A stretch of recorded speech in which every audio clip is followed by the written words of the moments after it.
మన Chiranjeevi vascular and multi speciality hospital దేశంలోనే best vascular and endovascular facilities and all multi speciality care. నమస్తే గురుగారు. నమస్కారం గురుగారు, ఈ మధ్య ఎన్నిసార్లు ఎన్ని రకాల వీడియోలు ఎంతమంది గెస్ట్లతో సుమన్ టీవీలో చేశామో అయినా కూడా మళ్ళీ ఒక టాపిక్ ట్రెండింగ్ అవుతుంది. ఏంటి అని అంటే దీపారాధనకి సంబంధించి. దీపారాధన ఉదయం వెలిగించిన ఒత్తులతో సాయంత్రం వెలిగించొచ్చా లేదా, ఎందుకు? ఈ ప్రశ్నకు ముందు సమాధానం చెప్పండి. శ్రీమాత్రే నమః, శ్రీ గురుభ్యో నమః.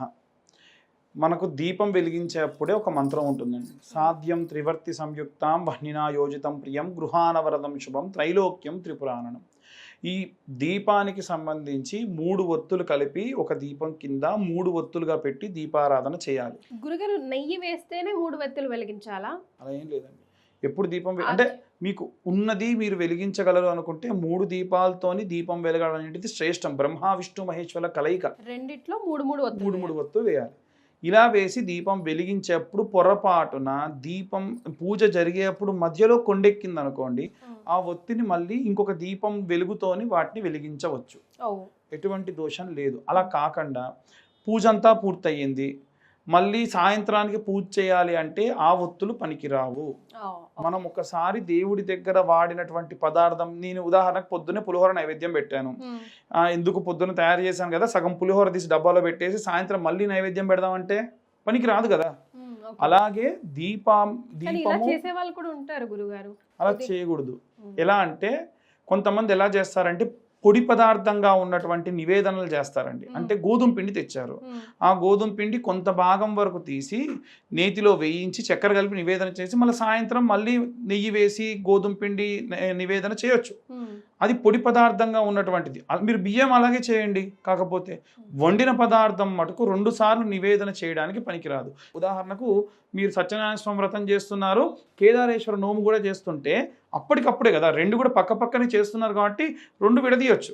అంటే నేను కొందరు ఇళ్ళల్లో ఏం చూసానంటే సత్యనారాయణ వ్రతం చేసేటప్పుడు మహాప్రసాదం చేస్తాం కదా, రవ్వ చక్కెర కలిపి, అది ఎక్కువగా కిలోన్నర సేరుంబ అలా అనుకుంటారు కదా. ఒకవేళ అంతమంది అతిథులు రాకపోతే ముందుగానే తీసిపెట్టి ప్రతిరోజు చేసే నైవేద్యంలో అలాగా చేస్తూ ఉంటారు. సో అది కూడా పనికిరాదు, చేయకూడదు. ఒకసారి నివేదన చేసిన పదార్థాన్ని మళ్ళీ మీరు నివేదన పెట్టడానికి పనికిరాదు. అయితే ఇప్పుడు ప్రసాదమే పనికిరానప్పుడు దీపం అసలే పనికిరాదు.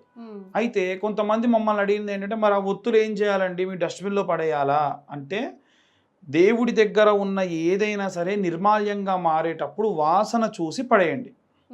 పుష్పములు ఉన్నాయి, వాసన చూసి పడేస్తే పొరపాటున చెత్తలో ఎందులో అయినా వేసి ఎవరన్నా పొరపాటున కాలు తగిలినా దోషం మీకు రాదు. అయితే ఈ దీపాలు నేనేం చెప్తానంటే స్టోర్ చేయండి. ఈ దీపాలన్నీ స్టోర్ చేసి డబ్బాలో పెట్టుకోండి. ఈ ఒత్తులన్నీ కూడా వాడిన ఒత్తులు. ఎందుకు మీరు స్వామివారికో అమ్మవారికో ధూపం వేయాలంటే బొగ్గులకు కిరోసిన్ వాడతా, పెట్రోల్ వాడతా బదులు ఈ ఒత్తులు వెలిగించండి. దానివల్ల దోషం ఉండదు. ఎందుకంటే దేవుడికి వాడినటువంటి పదార్థాన్ని మీరు వాసన చూడకుండా పక్కకు పెట్టి ఆ డబ్బాలో నుంచి అప్పుడు ఒక 2 ఒత్తులు ఇప్పుడు ఒక 2 ఒత్తులు తీసి వెలిగించేసి వాటితో మీరు ధూపం వేయొచ్చు. కానీ మళ్ళీ దేవుడికి దీపారాధనకు మాత్రం పనికిరాదు. సో దీపారాధన వెలిగించడానికి కూడా అనేక రకమైన సైన్స్ ఉంది. మన ధర్మం ఎన్నడో చెప్పింది. ఇప్పుడు మళ్ళీ చదువుకున్న వాళ్ళు కూడా ఎన్నెన్నో రకాలు చెప్తున్నారు. మీరు భలే చెప్తారు గురుగారు, దానికి సంబంధించి ఒకసారి అది గుర్తు చేయరా? మనకు దీపారాధన చేసేటప్పుడు రకరకాలైనటువంటి నూనెలతోని దీపారాధన చేస్తాం. ఆడవారు భర్తకు సంబంధించి మంచి వృద్ధి జరగాలి, భర్తకు సంబంధించి బిజినెస్ బాగా జరగాలి అనుకుంటే విప్ప నూనె దొరుకుతుంది మీకు. ఆ విప్ప నూనెతోని తామర ఒత్తులతోని దీపారాధన చేయాలి. ఇలా చేస్తే ఇంట్లో సౌభాగ్యము, మంచి సంపద కలుగుతాయి. అదే పిల్లలు ఎవరితోనైనా సరే మీరు దీపారాధన చేయించాలి అనుకోండి. ఉదాహరణకు మీ బాబు స్కూల్ నుంచి వచ్చాడు, వాడు చదివించే ముందు దీపారాధన చేయించండి. ఎలా? ఆవు నెయ్యిలో కాస్త పచ్చకర్పూరం పొడి చేసి వేసి దీపారాధన చేయించి, మామూలు ఒత్తితోనైనా సరే దీపారాధన చేయించి దండం పెట్టించుకొని దీపారాధన దగ్గరగా కూర్చొనబెట్టి ఇంకో లైట్ ఏదైనా వేసి చదివించండి. ఎందుకంటే ఆవు నెయ్యితో వెలిగించినటువంటి దీపము పొగ ఎప్పుడైతే వచ్చి కంటికి కానీ బ్రెయిన్కి కానీ ముక్కుకు కానీ తగిలి లోపలికి వెళ్తుందో చదివినటువంటిదన్నీ కూడా బాగా గుర్తుంటాయి. కొబ్బరి నూనెతో దీపారాధన చేయడం వల్ల జుట్టుకు చాలా మంచిది. ఆముదము, ఆవు నెయ్యి, కొబ్బరి నూనె, నువ్వుల నూనె, విప్ప నూనె ఇవన్నీ కలిపి కూడా దీపారాధన చేస్తూ ఉంటారు. కొంతమంది అష్టమూలికా తైలములతో దీపారాధన చేస్తూ ఉంటారు. ప్రతి ఒక్క దానికి కూడా ప్రత్యేకమైనటువంటి మంచి ఉపకరం అనేటువంటిది మన జీవితంలో దీపారాధన చేయడం వల్ల ఉంది. మీకు ఒక విషయం చెప్తే నమ్మరు మేడం, ఒక దీపారాధన చేస్తే మన ఐసైట్ ప్రాబ్లం తగ్గుతుంది. ఎంతమందికి ఈ విషయం తెలుసు?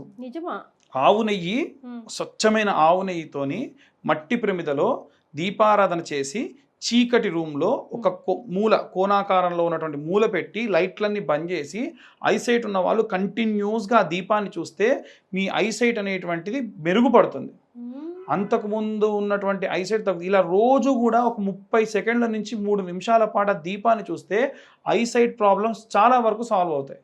అంటే మేము బాగా టీవీలు చూస్తామండి, బాగా ఫోన్లు చూస్తాము, మళ్ళీ వచ్చి దీపారాధన చేస్తే తగ్గుతుందా అంటే కాదు. మన కంటికి ఇబ్బంది కలిగించకుండా ఉంచి మనం ఆ ఫోన్లు చూసే బదులు దీపారాధన చేస్తూ, ఇంకా వీలైతే అమ్మవారి యొక్క శ్రీమాత్రే నమః అన్న మంత్రాన్ని చదువుకుంటూ అలా దీపాన్ని చూసారనుకోండి, విశేషంగా కంటికి సంబంధించినటువంటి దోషములు అన్నీ కూడా పోతాయి.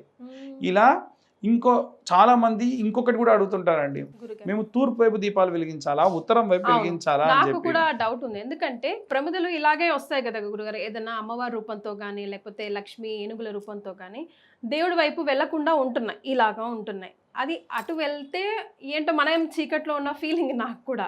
ఖచ్చితంగా ఏ దీపం వెలిగించినా తూర్పు పడమలు చూడొచ్చు శుభకార్యాలకి. దీపానికి మనం గనక వెలిగించినప్పుడు ఖచ్చితంగా పసుపు కుంకుమ పెట్టాలి. పసుపు కుంకుమ దీపానికి పెడితే అర్థం ఏమిటంటే మళ్ళీ మళ్ళీ ఈ యొక్క క్రతువు జరుగుగాక అని అర్థం. భోదీపదేవి రూపాస్వాం కర్మసాక్షిం విజ్ఞకృత్ యావత్ పూజాం కరిష్యామి తావత్స సుస్థిరో భవః. వీరు చేసేటువంటి సంకల్పం కొద్దీ దీపారాధన చేశారు, మళ్ళీ మళ్ళీ ఈ యొక్క శుభకార్యం జరుగుగాక, అంతా శుభం కలుగుగాక అని అర్థం. అలా దీపారాధన చేసేటప్పుడు తూర్పు పడమర చూడాలి. మరి ఉత్తర దక్షిణాలు ఎందుకు చూడకూడదు అంటే, ఎవరైనా చనిపోయినప్పుడు గతించినప్పుడు మాత్రమే ఉత్తర దక్షిణాలు దీపాలు పెడతారు.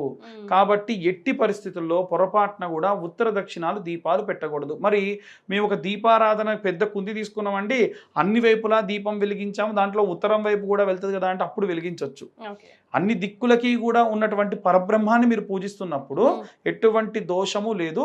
కాబట్టి సంతోషంగా ఈ యొక్క దీపారాధన అన్ని వైపులా వెలిగించవచ్చు. కానీ శుభకార్యాల్లో ఉన్నప్పుడు తూచా తప్పకుండా తూర్పు పడమరలు మాత్రమే వెలగాలి. పసుపు కుంకుమ పొరపాటున కూడా మర్చిపోకూడదు.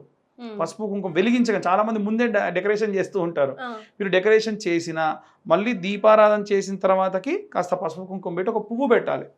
వాడికి ఇచ్చేటువంటి గ్రాటిట్యూడ్ అనమాట. ఆ వెలుగిస్తుంది మనకి, దానికి మనం గ్రాటిట్యూడ్ ఇవ్వాలి కదా, కాబట్టి ఇవ్వడం అంతే. గురుగారు, ఇంట్లో దేవుడి దగ్గర వెలిగించే దీపారాధనకి ఇప్పుడు దీపావళికి ఇంటి నిండా దీపాలు వెలిగించుకుంటాం, వ్యత్యాసం ఏమిటంటారు?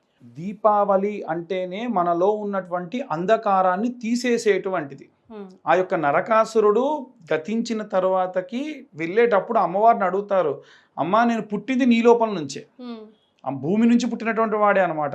కాబట్టి నేను మళ్ళీ నీ భూమిలోనే కలిసిపోతూ ఉన్నాను, కాబట్టి మరి నేను ఎక్కడికి వెళ్తున్నట్టు, నేను గతించినట్టు కాదు కదా అంటే, అవును నాయన, ఈ యొక్క అంధకము అనేటువంటి ప్రతి ఒక్కరిలో ఉన్నటువంటి చీకటిని పోగొట్టాలనేటువంటిదే ఈ ప్రక్రియ. దీపారాధన అంటే చాలామంది బాహ్య రూపంలో వెలిగించేటువంటి దీపాల గురించే చూస్తూ ఉంటారు. మనలో ఒక జ్యోతిని వెలిగించుకోవాలి అనేటువంటిది అర్థము. అన్ని వైపులా దీపాలు వెలిగించుకోవచ్చు. అప్పుడు కూడా అవేంటంటే మనము ప్రకృతి సిద్ధంగా మాసం అంటే ఈ ఆశ్వీజ మాసం నుండి మనకు కార్తీక మాసంలోకి వెళ్ళినప్పుడు విపరీతమైనటువంటి చలి రోజులు ఉంటాయన్నమాట.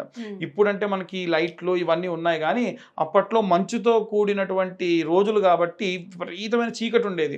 కాబట్టి ఆ చీకట్లలో ఇబ్బందులు లేకుండా కలకల్లాడుతూ ఇల్లులన్నీ కూడా దీపాలతో వెలుగుతూ ఉండేవి. దానివల్ల అందరి ఆరోగ్యపరంగా బాగుంటుంది, ఎటువంటి యాక్సిడెంట్లు జరగకుండా, కింద పడకుండా, మనుషులకు ఇబ్బంది కలగకుండా ఉంటుంది. వేడి దోమలు చీమలు లాంటివి వల్ల మనుషులు ఇబ్బంది పడకుండా కూడా ఉంటారని చెప్పి అన్ని దీపాలు వెలిగించాలనేటువంటిది కూడా ఉంది. తులసి కోట దగ్గర నువ్వుల నూనెతో దీపం వెలిగించొచ్చా, వెలిగించకూడదా?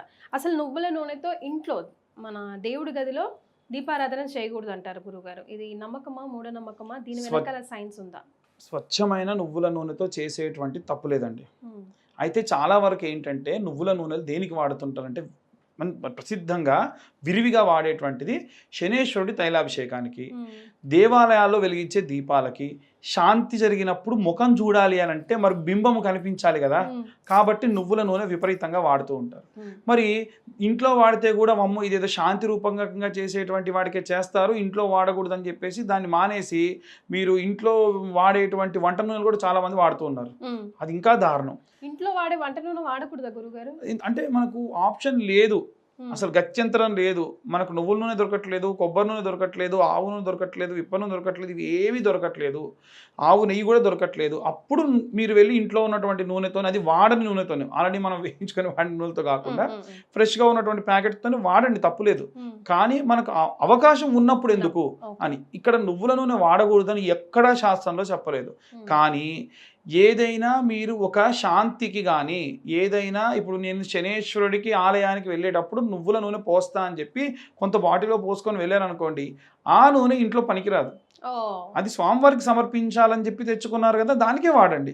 ఫ్రెష్గా మీరు ఇంకో బాటిల్ తీసుకొని వాడండి, ఒక ప్యాకెట్ తెచ్చుకొని వాడండి తప్ప మీరు స్వామివారికి అని. ఎందుకంటే శనేశ్వరుడికి నవగ్రహాలకి మీరు ఏమి తీసుకెళ్ళినా మళ్ళీ తిరిగి తెచ్చుకోకూడదు. వారికై తెచ్చినటువంటి పదార్థాలు ఇంకా వేటికి వాడకూడదు, వారికే వాడాలి. ఈ నియమం ఉంది కాబట్టి వాడకూడదు అంటారు తప్ప అసలు ఇంట్లో నువ్వుల నూనె వాడకూడదు అని ఎక్కడా లేదు. బ్రహ్మాండంగా వాడుకోవచ్చు. మీకు అలాంటి ఏమన్నా సంశయం ఉందనుకోండి, ఇంత ఆవునే వేయండి, దాంట్లో సరిపోతుంది, దోషం అనేది పోతుంది. ఓకే గురుగారు, ఈ రోజుకి ఈ నూనె అని అట్లా ఏమైనా ఉందా? అలా ఏం లేదండి. కానీ ఒకటే రకమైనటువంటి నూనెతోని దీపారాధన చేయడం కన్నా మనకు అవకాశం ఉంటే ఆవు నెయ్యి ఒకరోజు, వీలైతే అది కూడా ఆదివారం నాడైతే ఆవు నెయ్యితోని, సోమవారం నాడైతేనేమో ఆముదంతోని. ఎందుకంటే ఇప్పుడు మనకి సూర్య భగవాను చూసినట్టయితే ఎర్రటి పదార్థము, చంద్రుడైతే తెల్లటి పదార్థాలు నివేదన చేస్తూ ఉంటారు. మళ్ళీ మంగళవారం వచ్చి ఎర్రటి పదార్థాలు నివేదన చేస్తూ ఉంటారు, ఎర్రటి వస్త్రాలు ఇస్తూ ఉంటారు. బుధవారం అయితే గ్రీన్. మరి గ్రీన్ వచ్చే టైంకి మనం ఏ నూనె వాడతాం? కాబట్టి వీలైనంత వరకు ఒకటే రకమైనటువంటి వాడకుండా, వీరికి ఇదే వాడాలని కాకుండా కాస్త వేరువేరుగా దీపారాధనలు చేసే ప్రయత్నం చేయండి. లేదా ఇందాక చెప్పినట్టుగా అన్నీ కలుపుకొని ఒక దాంట్లో వేసుకొని వాటితో మీరు దీపారాధన చేయండి, ఎటువంటి దోషము ఉండదు. చాలా సంతోషం గురుగారు. శ్రీమాత్రే నమః.